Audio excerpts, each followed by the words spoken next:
La verdad que en este ambiente en el que estamos macroeconómico, ¿no? Como pintan las cosas, sí que he puesto el ojo en protocolos, proyectos que puedan generar un rendimiento de manera real. O sea, más allá de la utilidad, que es algo que no mucha gente siempre dice, ¿no? Pues, ¿qué utilidad tiene cripto, no? Si el 95% de los proyectos solamente no tiene ninguna utilidad, lo cual es, pues bueno, muy cierto. Pero una cosa es la utilidad y otra muy distinta, pues la narrativa en el sentido de inversión. Si la gente y la comunidad creen algo, pues eso va a ir hacia arriba.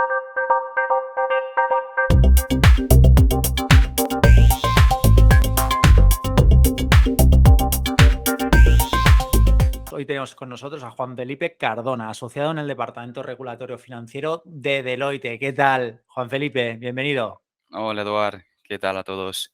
Bien, bien, la verdad que muy bien. Genial. Oye, pues Juan Felipe, antes de empezar, cuéntanos, ¿quién es Juan Felipe? ¿Qué le apasiona hacer por las mañanas? ¿Qué es lo que te mueve? Y sobre todo, ¿qué te ha llevado a introducirte en el mundo del blockchain y las criptomonedas?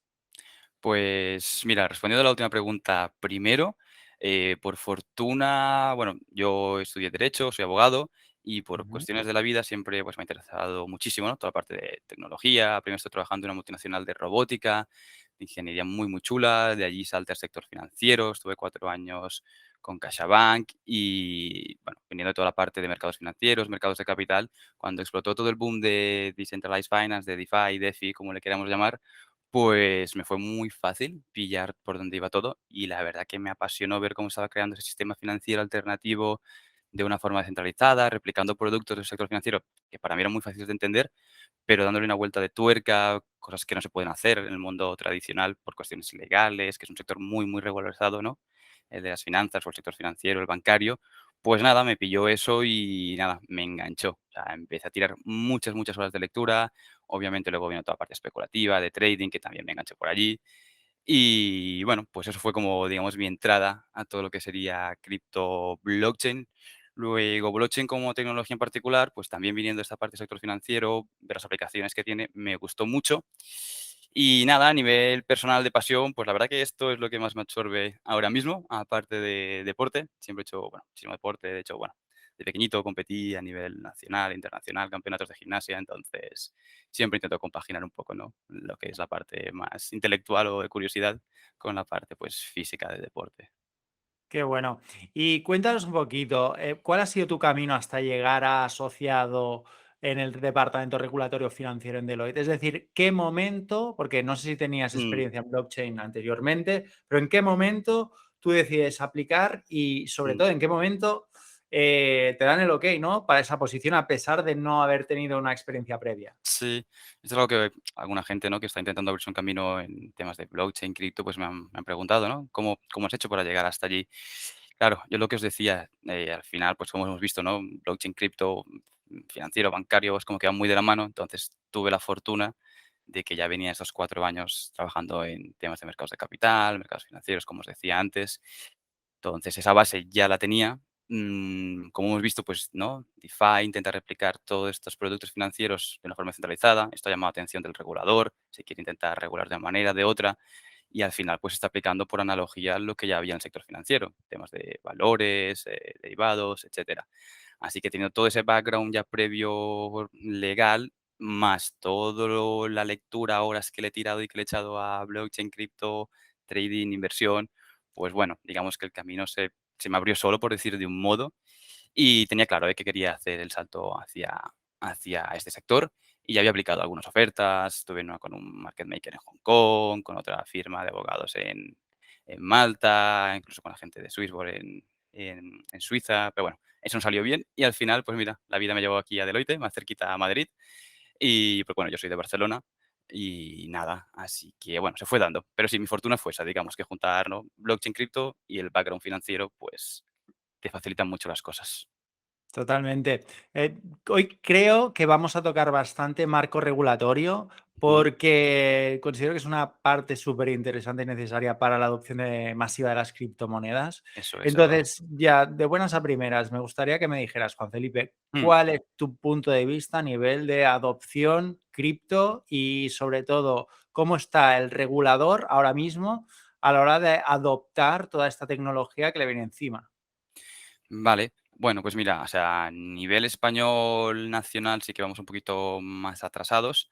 Hay otros países de nuestro entorno que sí que ya han tirado más adelante, sobre todo Suiza a nivel europeo, pues es como el más puntero.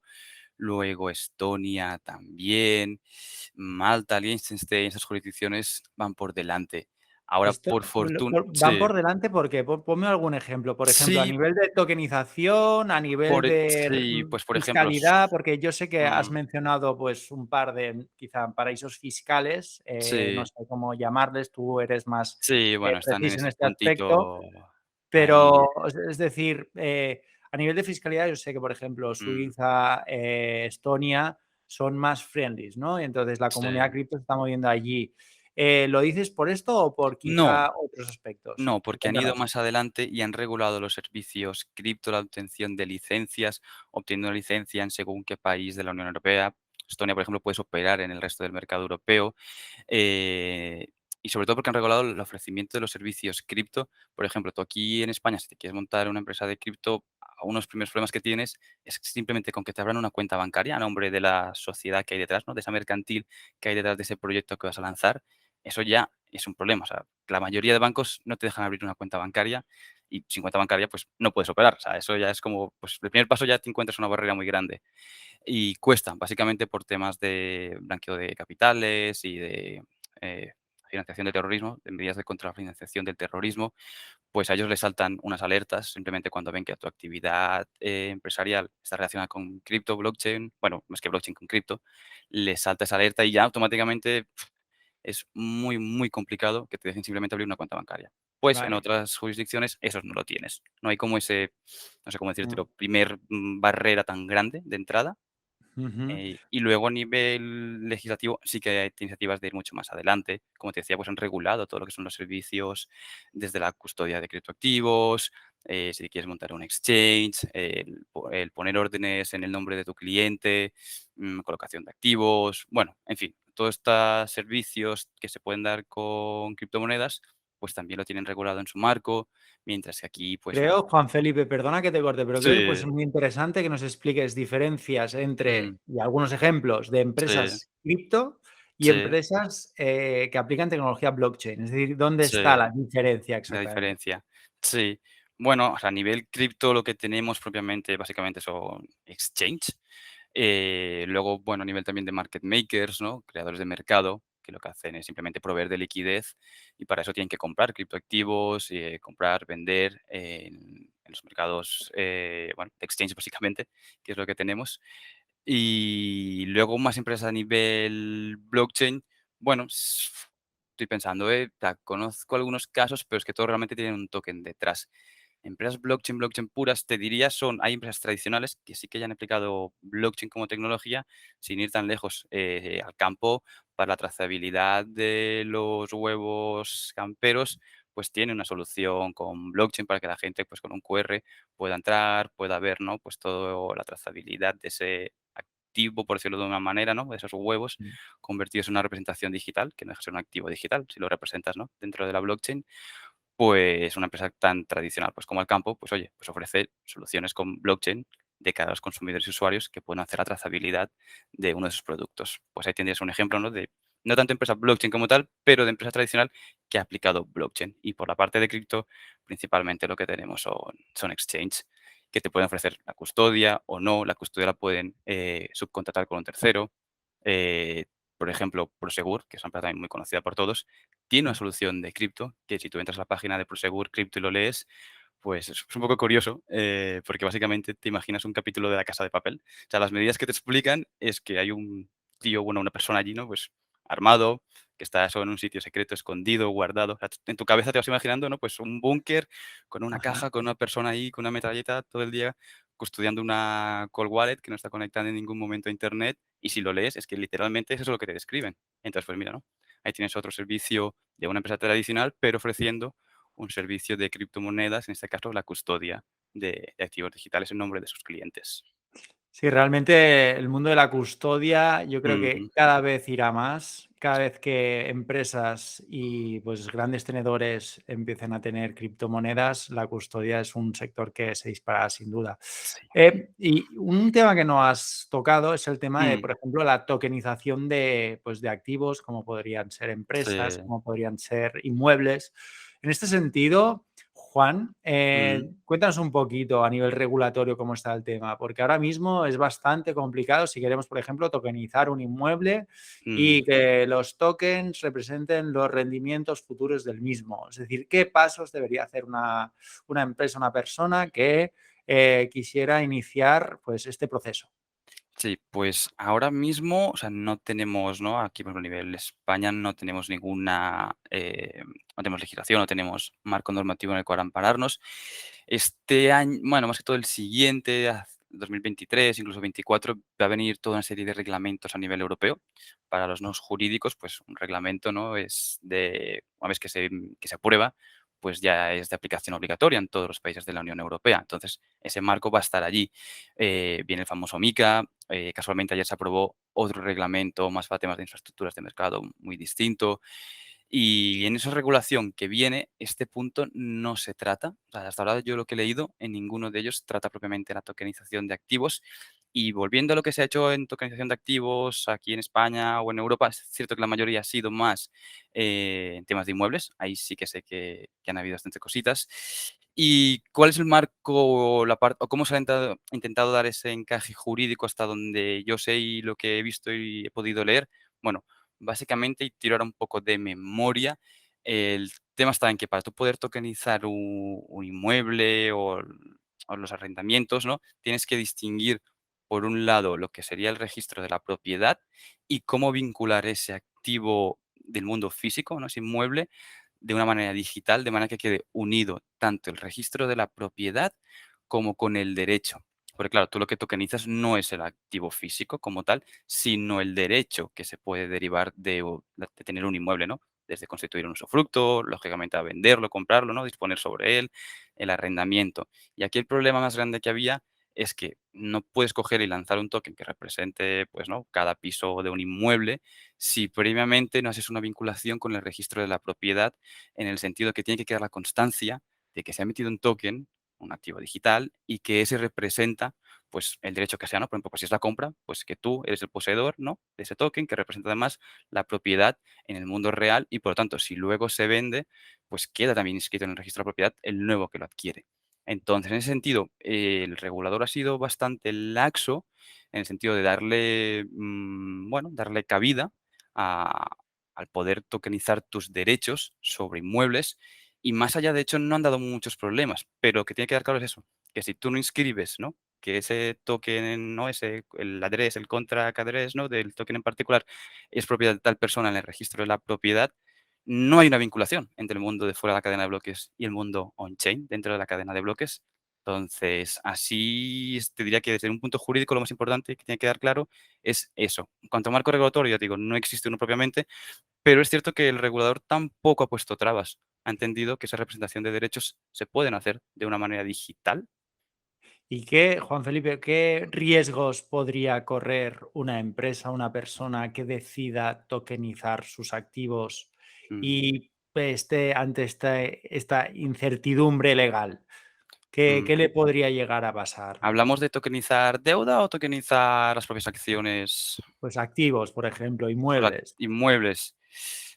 Bueno, realmente, como te decía, el mayor problema es más un tema de, ¿no? Con la publicidad, la presunción del registro de la propiedad, ¿no? Todos, bueno, los jurídicos, ¿no? Sabemos que cuando se inscriba con registro de propiedad, ¿no? Existe esa presunción de que es cierto, que lo que refleja allí es verdad. Por lo tanto, quien dice que es el propietario, y si tú se lo compras a esa persona y está inscrito, tú tienes seguridad jurídica de que luego no te va a venir un tercero y decirte, oiga, no, que es que ese inmueble en verdad era mío y vamos a hacer este negocio jurídico, independientemente de que luego pues haya maneras de poder resolver eso. Entonces, yo aquí lo que diría es eso, o sea, si vais a hacer cuestiones con inmuebles, por favor, o sea, lo principal es eso, que exista una vinculación entre ese activo del mundo real y el digital, el token que estáis creando. Eso es lo principal, o sea, tiene que quedar inscrito en el registro de propiedad, insisto. Más allá de eso, pues, como digo, sé que hay empresas que lo han hecho, que están haciendo temas de, bueno, tokenización de, pues sí, de inmuebles, y hasta ahora ninguno ha tenido problema. Entonces, entiendo que, pues bueno, ha pasado el corte, ¿no?, del regulador, o al menos no han habido Y a trabas. y a nivel de tokenizar deuda que tú mencionabas, Sí. porque creo que es una aplicación del mundo de la blockchain que está Mm, aún por explorar y me sí, parece súper, súper, súper interesante. a La mí gente también. aún no está hablando de esto y creo Mm, que es un sector que va a explotar. Todo el sector del venture capital, los venture capitals y mm, demás, incluso empresas que estén en situaciones desfavorables tendrán la posibilidad de tokenizar la deuda y que sus clientes, por ejemplo, más cercanos pues decidan comprar esos tokens para poder gozar de ciertos beneficios y reflotar mm, esa empresa. sí, Esto que es tan bonito, ¿vale? En mm, la teoría, en la práctica, sí. ¿cómo se hace? ¿Qué dificultades se va a encontrar la empresa o la persona que quiera hacerlo? Cuéntanos un poquito. Sí, yo entiendo que hasta ahora nadie se ha atrevido, a pesar de es algo que, bueno, pues muchos, vemos el potencial y sabemos que está allí, ¿no? Está como a punto de caramelo, pero entiendo que nadie se ha atrevido por la CNMV. Al final estás creando valores mobiliarios. Y es un sector muy regulado, las sanciones y las multas son fuertes y, bueno, no te quieres ver en un problema con la Comisión Nacional del Mercado de Valores. Entonces, básicamente es por eso, que no se ha hecho la parte de tokenización de deuda, o quien lo ha intentado, o al menos hasta donde yo sé aquí en España, no. Desconozco en otras jurisdicciones, ¿no?, si lo han conseguido hacer. Y nada, pero bueno, en términos generales, en el resto del mundo, pues la normativa de valores es muy parecida. Entonces, más que todo ha sido eso. ¿Y cómo hacerlo? Pues mira, por ejemplo, con el nuevo reglamento de MiCA que viene, toda la parte de valores se deja al margen porque tampoco la regula, no entra allí. Entonces, tendríamos que seguir aplicando normativa tradicional. Es decir, tenemos que irnos, ¿no?, pues a MiFID, a la ley de mercado de valores aquí en España, temas de la ley de prevención de blanqueo de capitales, el reglamento, bueno, en fin, toda la normativa que tenemos nacional y europea. Y básicamente, pues sería seguir el proceso de cuando quieres emitir valores mobiliarios al mercado, lo cual obviamente pues implica toda una serie de obligaciones, muchas trabas, mucho papeleo. Y supongo que es por eso, que la gente no se ha atrevido aún, y que tampoco sé hasta qué punto ganas mucha más liquidez de la que puedes conseguir en el mundo tradicional.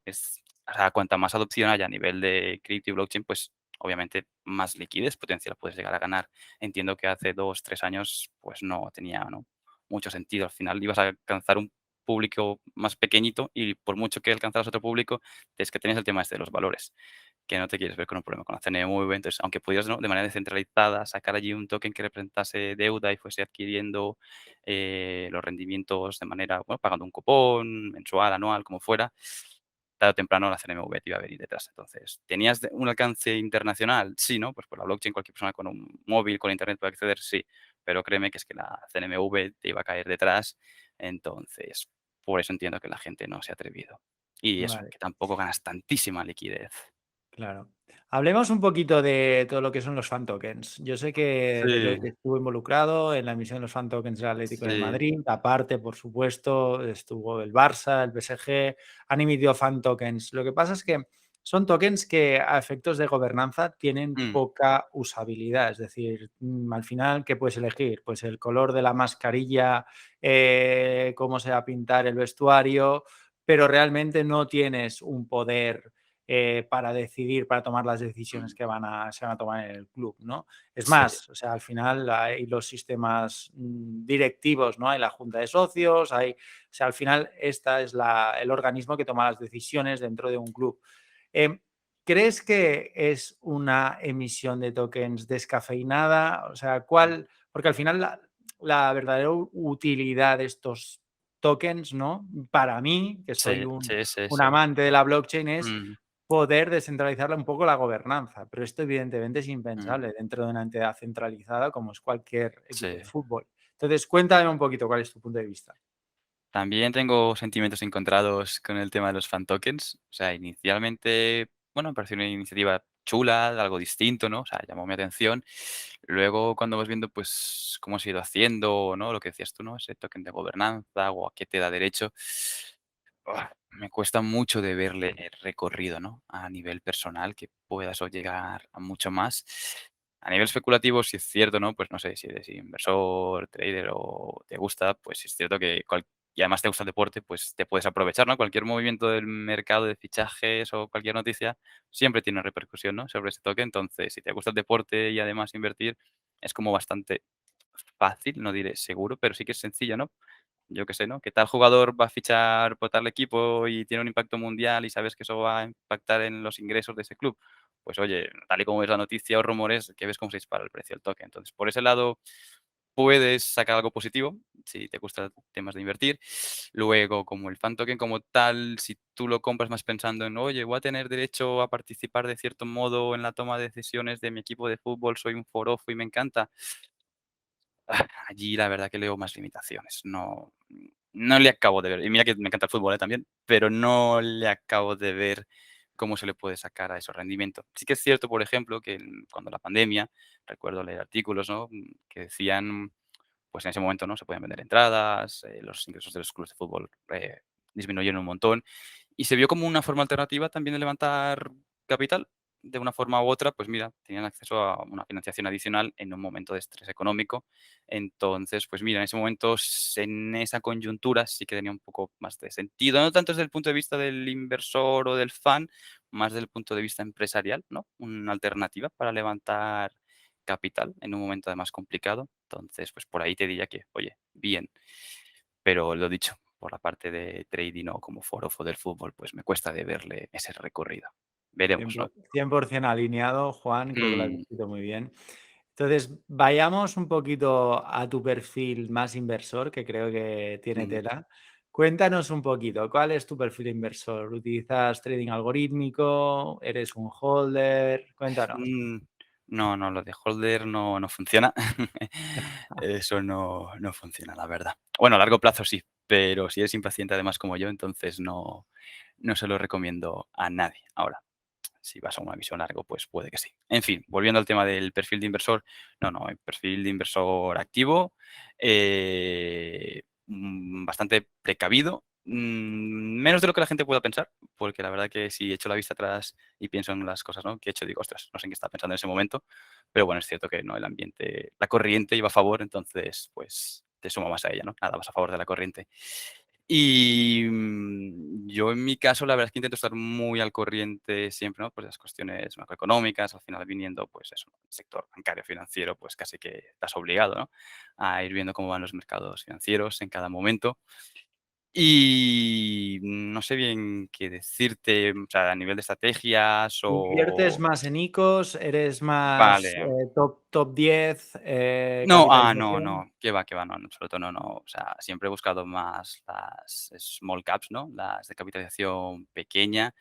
¿Qué De las proyectos grandes crees que son interesantes ahora mismo? ahora, mira, pues la verdad que en este ambiente en el que estamos macroeconómico, ¿no? Como pintan las cosas, sí que he puesto el ojo en protocolos, proyectos que puedan generar un rendimiento de manera real. O sea, más allá de la utilidad, que es algo que no mucha gente siempre dice, ¿no? Pues, ¿qué utilidad tiene cripto, no? Si el 95% de los proyectos solamente no tiene ninguna utilidad, lo cual es, pues bueno, muy cierto.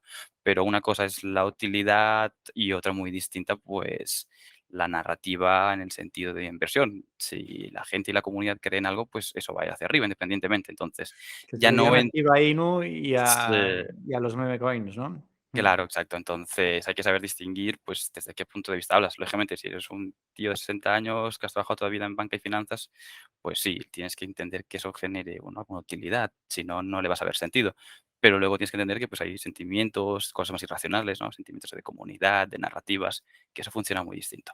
Volviendo a la pregunta de qué protocolos interesantes, pues mira, por ejemplo, te podría nombrar ahora mismo uno que se llama, GMX. La particularidad de estos fueron que, hasta donde yo sé, fueron los primeros que lanzaron el protocolo directamente en una L2, en el Arbitrum, que es una solución de capados construida sobre la red, sobre la blockchain de Ethereum. Y Ujú. lo que me gusta de esta gente, pues mira, te empiezo un poco bueno, sí, empecemos.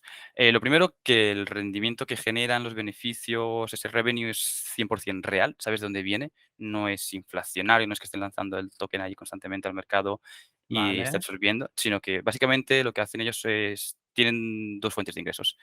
Por un lado, hacen perpetuals, ¿no? Futuros. permiten el trading de futuros. Hay que tener en cuenta que el trading de futuros con las comisiones de Ethereum, bueno, era imposible, inviable.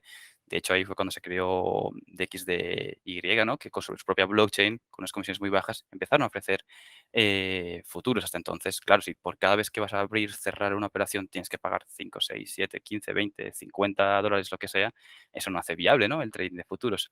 Al hacerlo esto Ujú. aquí en Ethereum, pues sacaron un producto único sin competencia en esa blockchain, por mucho que DXDY estuviese ya en el mercado. Entonces, por un lado hacen esto, hacen perpetuals con apalancamientos a por 30 y por otro lado, ellos son un agregador y como utilizan los data feeds de Chainlink, puedes hacer swaps, permutas, cambios de criptomonedas con un impacto en el precio casi cero. ¿Qué hace esto? Esto hace que los grandes como pues Aave, Curve, OneInch utilicen a esta plataforma por debajo como agregador y hagan un reroute, ¿no? La reruta de los swaps a través de ellos porque son los que mejor precio le ofrecen. Entonces, las fees que obtienen también por los swaps son altísimas. No por los swaps que hacen en la propia plataforma la gente en GMX, sino porque están integrados dentro de, pues eso, Aave, OneInch, Curve, creo que AnySwap también los utiliza. Entonces, el revenue, el 100% que generan, lo reparten a la comunidad. Es decir, el 100% que vienen de de las operaciones apalancadas más de estos swaps, es Ajá, repartido a la comunidad. Tienen vale. 2 tokens, uno que es GLP, otro que es GMX. El uno es como un token de proveedor de liquidez y Ajá, GMX es el de gobernanza. Y entonces el 70% de las fees van a parar a los tenedores del GLP y el otro 30% va a los de tenedores del token de GMX. Pues para empezar, eso, el 100% del revenue, sabes de dónde viene. Entonces, eso ya es positivo porque sabes que aunque las cosas estemos en un mercado bajista, van a seguir generando. Luego, claro, si hacen futuros, pues todos sabemos que el 80-90%, ¿no? Según estudios de traders, pierden dinero. Por lo tanto, siempre gana la casa. Así que sabes que siempre van a estar generando dinero. En un mercado alcista será superior, en uno bajista pues será inferior, pero hay una fuente de ingresos constante. Lo dicho, el 100% va para la gente. Luego, si te vas a la parte de tokenomics, verás que menos de un 2% de los tokens se los quedó el equipo, lo cual para mí es muy positivo. No tiene ningún venture capital detrás, es decir, ha sido creado todo para la comunidad. Eso también mola, sabes que no van a haber unlocks de los tokens, ¿no? Que se van a desbloquear tokens en 6 años, 6 años, 6 meses, un año y medio, y que tal y exacto. como los desbloqueen, te los van a vender a ti y tú vas a ser, ¿no? Pues el exit liquidity que le llaman, ¿no? La salida de liquidez Ajá. de esos venture capitals. Pues claro, pues como tampoco existen venture capitals, también es un punto a su favor desde el punto de vista, ¿no? Del tokenomics, que siempre hay que mirarlo. Luego, ellos el token, por tu hacer de proveedor de liquidez con el token de GMX o GLP, no emiten nuevos tokens de GMX, sino que emiten una versión como un vesting token que se llama XGMX, que te da derecho a obtener más fees, pero para tú poder cambiarlo a un token de GMX real, tienes que tener un año bloqueado. Entonces, pues también controlan la inflación por ese lado porque no están lanzando el token al mercado. Y luego, por último, que las fees las pagan en ETH. Bueno, ellos están cross-chain, están en la blockchain de Ethereum y también en la de Avalanche. Entonces, Ujú. si haces de proveedor de liquidez en Avalanche, te pagan en AVAX, y si estás en la L2 en Arbitrum, te pagan en ETH. Entonces, también mola pues ir acumulando ETH para alguien que además cree que puede ser un token, ¿no? Que tiene más recorrido, mola poder cobrar las fees en ETH y no en un token que pudiera ser inflacionario y que pudiera caer. Entonces, pues bueno, vas sumando todo eso y dices, ostras, qué protocolo más chulo, tiene sentido, tiene utilidad, tiene un revenue que es real, pues todo eso cuando lo sumas, ¿no? Junto con ese tokenomics, te lleva a decir, vale, oye, esto tiene sentido, no es simplemente humo, como la mayoría de cosas que sabemos que es lo que hay en cripto. Totalmente. Te veo muy invertido en este proyecto. Le voy a echar un ojo porque no Mm, lo conocía. Así que sí, pues muchísimas gracias. Muy mm, esclarecedora la explicación. Pero bueno, yendo más a los resultados, por ejemplo, en mm, 2021, ahora que todo el mundo tiene que hacer la declaración de la renta, sí. ¿qué rendimientos has sacado de tu cartera aproximadamente? Un Vale, porcentaje. 2021, porcentaje. No Pues no está sé, yo diría nada que mal. un por 20 por ahí. No está Sí, nada mal. sí, Y esto ha sido en base a buscar small gems, ¿no? sí, Y esperar a que, bueno, sí. explotaran para arriba. Eso ¿Y el take profit y cómo te lo ahí iba yo. Ahí, exacto, así porque justamente te iba a decir. la Pues codicia es muy peligrosa. Entonces, eso cuéntanos, ¿cómo lo es. haces? Eso es lo que te iba a decir. Más allá de encontrar proyectos, ¿no? En una fase temprana, que viniendo del mercado alcista que veníamos, todo iba para arriba, entonces cualquiera podía más o menos encontrar, ¿no? Un proyecto que podíais hacer un por 5 por 10 por 15 lo que fuese, no era tan complicado en aquel momento, era más el saber cuándo salirse, que yo tengo muchos amigos conocidos que sus portfolios, sus carteras, teóricamente, ¿no? Pues yo que sé, han llegado a 200.000, 250.000 euros y ahora mismo estarán en 30, 40.000 porque no han vendido y se han querido quedar allí, ¿no? Lo que sé, recuerdo ahora, por ejemplo, mira a la cabeza compañero, un conocido del gimnasio, ¿no? En esta de Steve Moon, pues el tío metió 1.000 euros, llegó a tener 55.000, yo le decía, vende ya, salte ya. La última vez que hablé con él hace unas semanas, aún seguía ahí. No sé en cuánto estará, pero yo creo que si tiene 5.000, 4.000, que de gracias, porque se ha caído un montón. Entonces, volviendo al Ujú. tema del take profit, mi gran fortuna o no fortuna ha sido que, más allá de la caída que hubo en septiembre del 2020, desde entonces no me he comido ni una. Siempre previamente a las caídas, los días, horas antes, casi que minutos te diría, me he salido cuando he visto pues muchos indicadores que me han llamado la atención y he dicho, oye, oye, está muy ¿Qué sobrecalentado, indicadores salte o miras? sí, pues mira, te digo, pero por ponerte un ejemplo muy cercano, ahora con la caída de Luna, yo tenía unas decenas de miles en UST en Anchor. Cuando empecé a ver todo lo que se decía en Twitter, cuando vi que la primera noche, al menos en horario español, perdió un poco el PEG UST, que llegó a caer a 0,96. Yo en ese mismo momento cogí, retiré todo, dije: "Oye, risk management", ¿no? Si algo pinta mal, si cuando el río suena, ¿no?, que decimos en Oh, el refrán Dios, castellano, totalmente. y dije: "Pues oye, saca esto, espérate, vamos a ver qué pasa, y si no es más que el FUD", ¿no?, como le llaman en la jerga de cripto Twitter o bueno, sí, en cripto Twitter, pues vuelves y metes. Total, que cogí, saqué, me lo envié ya a Binance, puse una orden de venta a 0,9944, recuerdo que liquidé casi allí al 1, ¿no? A esa paridad 1:1 con el dólar. Y pues ahí tendrías un ejemplo un poco, ¿no? Pues fue como estar alerta. O sea, el problema de cripto yo creo que ha sido que se ha querido vender como que esto únicamente va a subir, todo ese famoso only up, y no funciona así, nada sube eternamente. Hemos creado un sistema financiero sobre la falsa creencia de que solo hay progreso si vas hacia arriba, y eso no puede ser así. También puede haber progreso sin que las cosas crezcan. En otros términos que se pueden valorar, lo mismo en cripto, o sea, puede progresar el ecosistema sin que tenga que subir todo hacia arriba económicamente hablando. Y pues nada, entonces eso, estar alerta, constante, por eso no recomiendo lo de holdear, o sea, tienes que estar constantemente, ¿no? Pues leyendo, activar notificaciones, alertas. Yo en mi caso soy mucho de Twitter. Para mí Twitter es, no sé, el santo grial, la fuente de la juventud, como le quieras llamar, ¿no? O sea, ahí viene todo. Tengo mis alertas puestas de determinadas personas que me salta el tweet y cuando me fueron saltando la noche previa, las 2 noches previas antes de que pasase lo de UST, pues lo que he dicho, tener una postura, pues, precavida, ¿no? De risk management y decir: "Oye, saca esto, no vale la pena". O sea, si cae, el riesgo es tan elevado que es que no compensa el posible beneficio de dejarlo varios días más.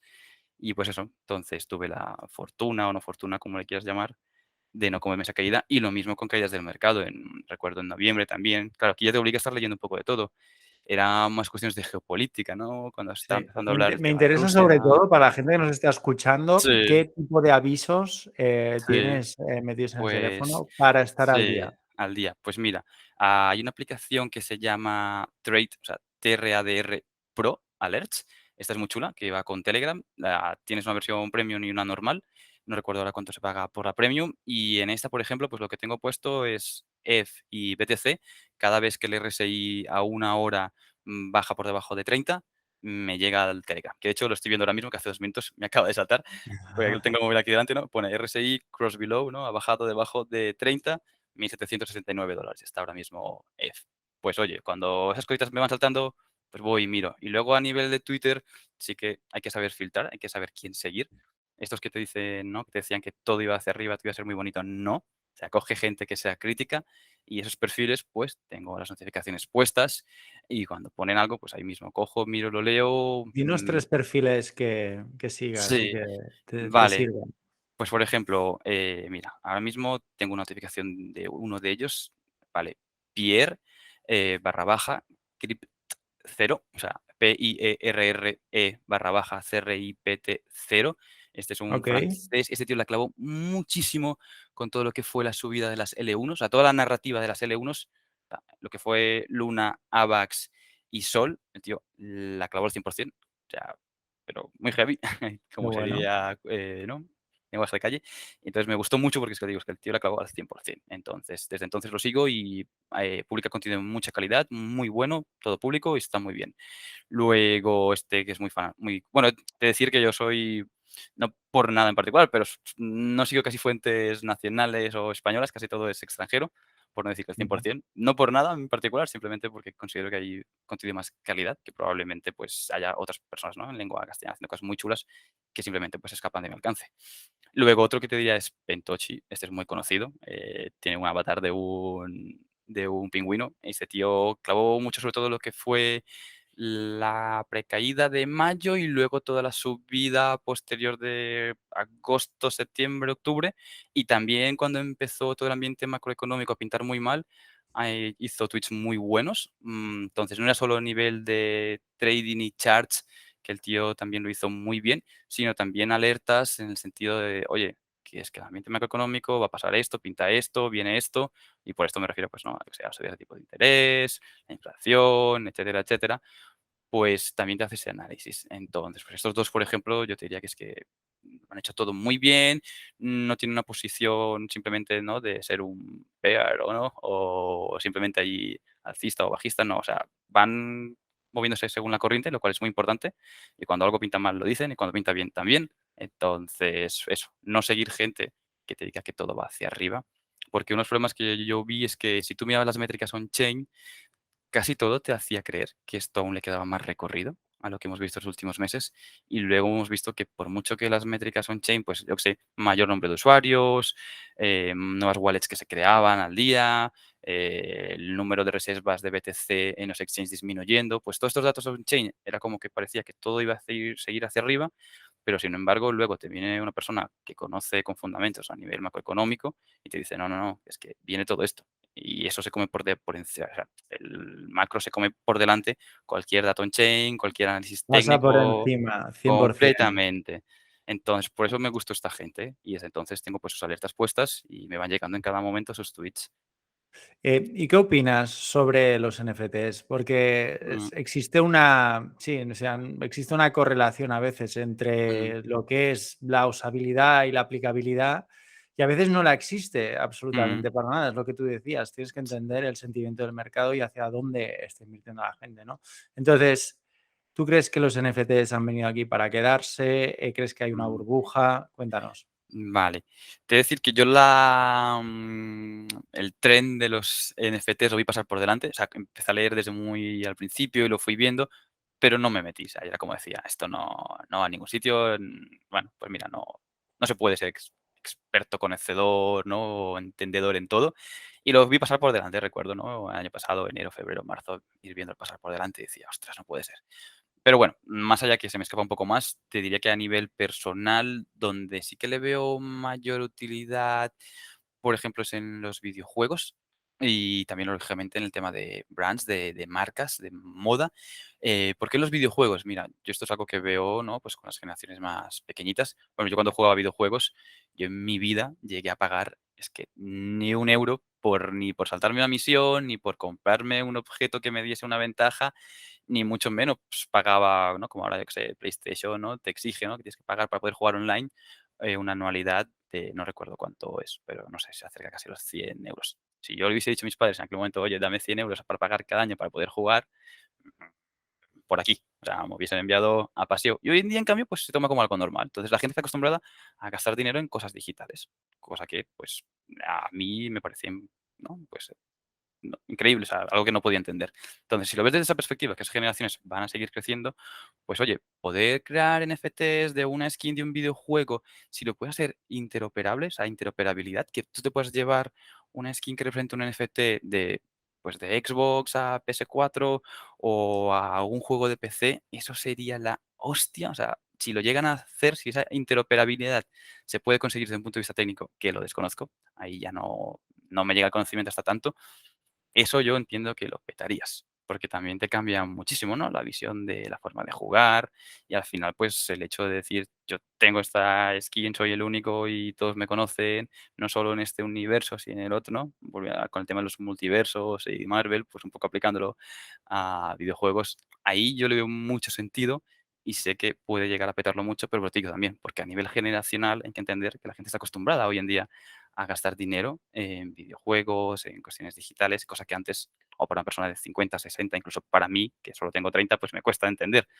Pues ves como ese gap, ¿no? Esa diferencia generacional, simplemente en 15 años, un chico de 15, 14, 16 jugando, pues ahí ya lo ves. Entonces, en ahí sí que le veo sentido. Creo que pueden las empresas de videojuegos hacer mucho y luego las marcas también. Al final, pues a la gente le gusta sentirse única, ¿no? El sentimiento de individuo está por encima de la comunidad, que es algo que en la sociedad, pues mira, se ha implantado así. Entonces, si se puede sentir especial al resto, a todos nos gusta, ¿no? Ahí también a los NFTs dentro de marcas les veo sentido. Fuera de eso, lo veo un mercado muy inflado. De hecho, la mayoría de NFTs han caído, no sé, 70-80%, o sea, una locura. Y lo que les queda, Y lo sí, claramente. claro. Vale, y tocando un tema, me gustaría tratar contigo un tema que está muy de moda, que es la elusión fiscal. Y una persona que Sí. está desde el punto de vista del regulador, está muy Mm, metido.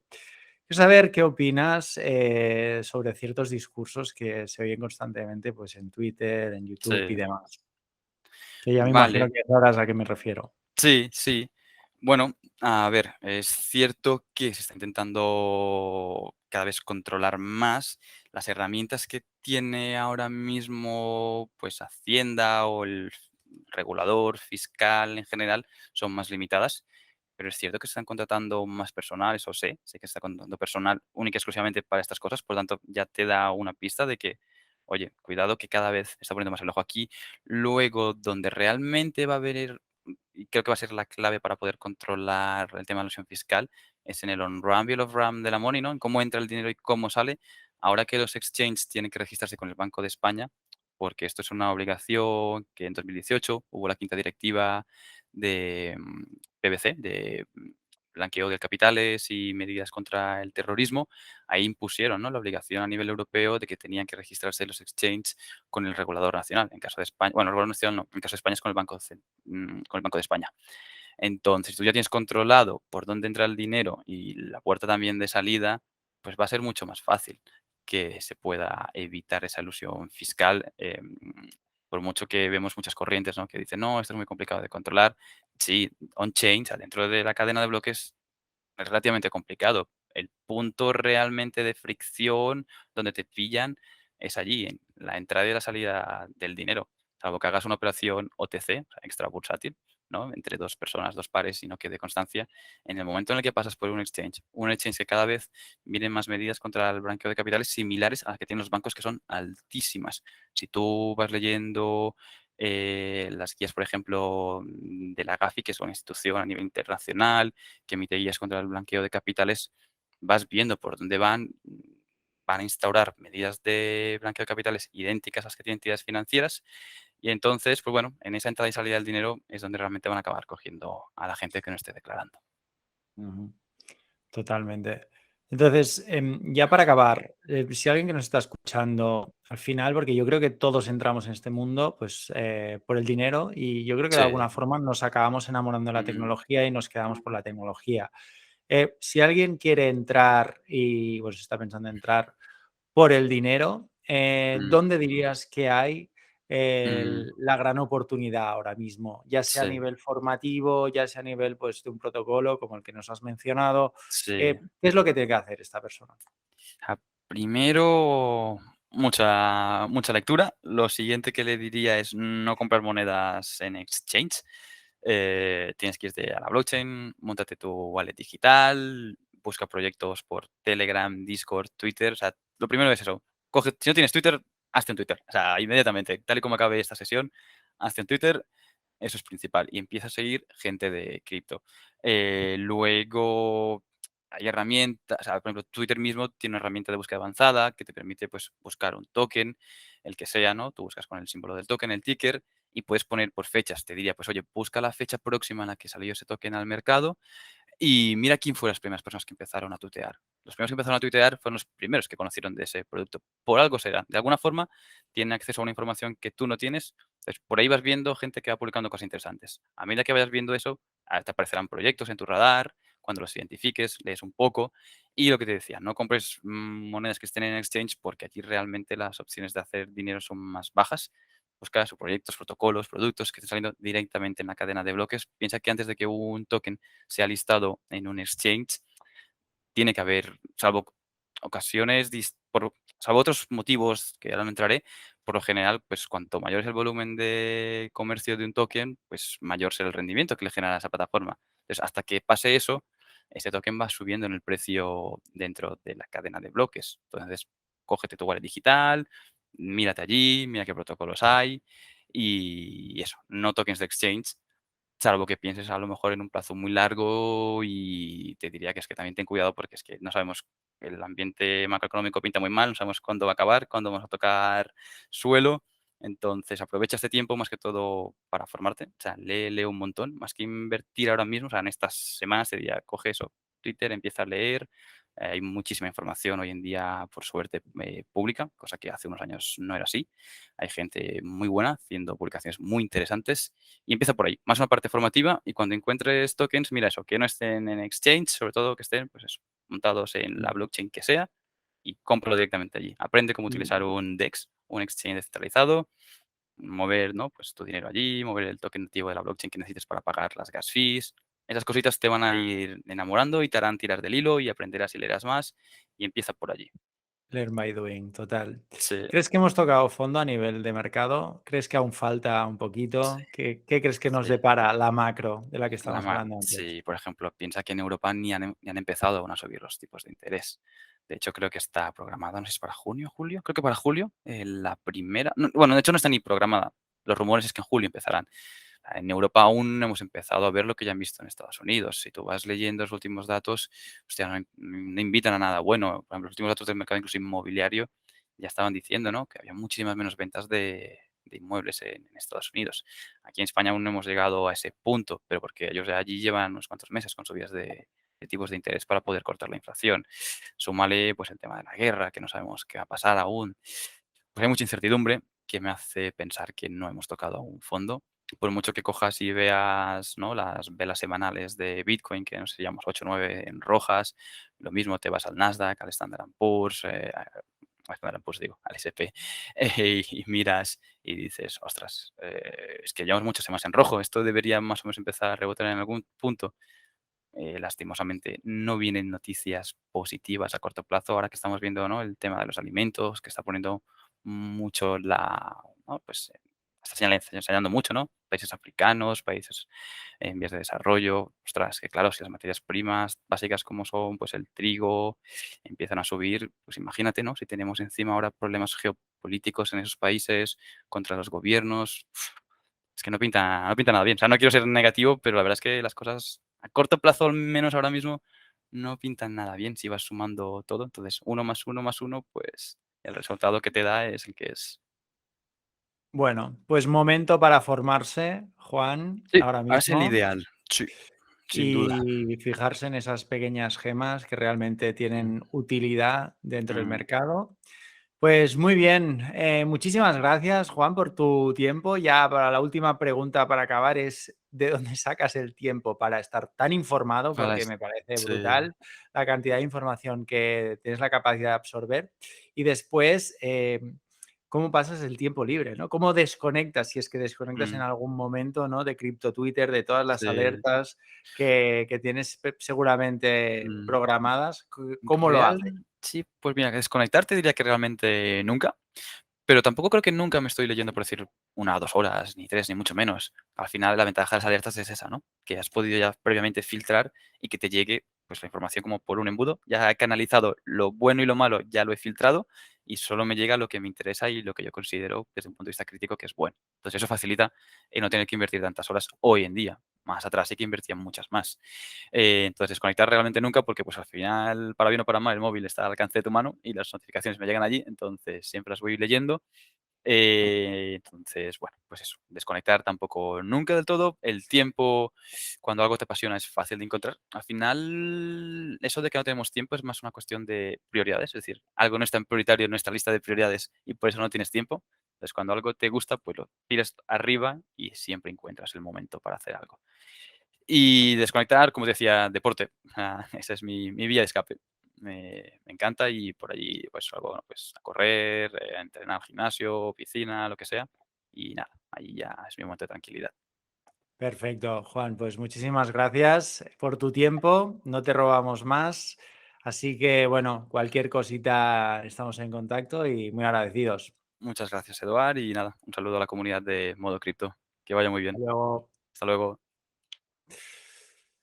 Perfecto.